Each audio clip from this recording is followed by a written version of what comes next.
ঘুমাচ্ছে। ছোট্ট একটা মাছ ঘুমাচ্ছে। কত কিউট। হ্যাঁ, ও নড়ছে তোমার না। তোমার গায়ে কি হয়েছে? আমার কাদা লেগে গেছে?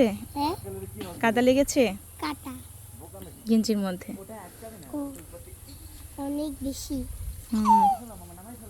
এগুলো যদি নড়ে তাহলেও কিন্তু জ্যান্ত একদম লাফ দিয়ে চলে যাবে। হুম। আচ্ছা, এই তোমরা কি বড় মাছ ধরছো? আস্তে কথা বলো আম্মু, জোরে কথা বলতে হয় না। দাও, এটা রেখে দাও, বালতির মধ্যে রেখে দাও। কই এটা বালতি? নিয়ে গেছে। মনে হয়।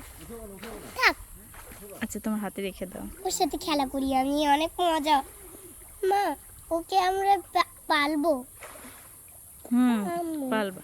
আচ্ছা, তোমাকে ঢাকায় গিয়ে আম্মু একটা অ্যাকোরিয়াম কিনে দিব, এটার মধ্যে কয়েকটা ফিশ। সেটাই তো এতক্ষণ ধরে বলতে যাচ্ছি, মনে হইতেছিল যে হুম। আমার ও একটা অ্যাকোরিয়ামের মাছ, আমি ওকে একটু বের করে দেখতে চাইছি। আচ্ছা, ঠিক বের আছে। করতে গিয়েই মারা দেখো, গেছে। আমরা এখানে একটা পাখি দেখতে পাচ্ছি। আম্মু আমাকে প্লিজ একটা অ্যাকোরিয়াম কিনে দিও। দেব। ওকে কিভাবে খাবার দিব? আমাদের স্কুলে একটা অ্যাকোরিয়াম আছে, সত্যি।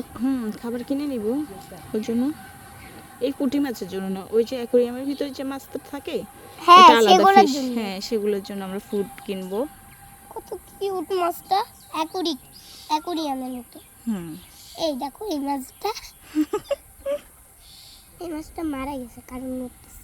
হুম। ঘুমে নড়লে ও ঘুম থেকে উঠে যায়, ঘুমাইছে তাই? কিন্তু ও যদি নড়ে ও মারা যায় হুম। ঘুমের ভিতরে, হুম। মারাই গেছে।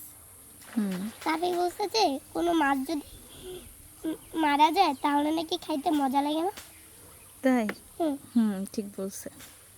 তাই কি করি এখন? ও মারা যায় না। আচ্ছা, তোমার হাতে রাখো। একটা কাজ করি, ওকে নদীতে ফেলে দিই না? না, নদীতে ফেলে দিলে ও আর বাঁচবে না। তোমার হাতে রাখো।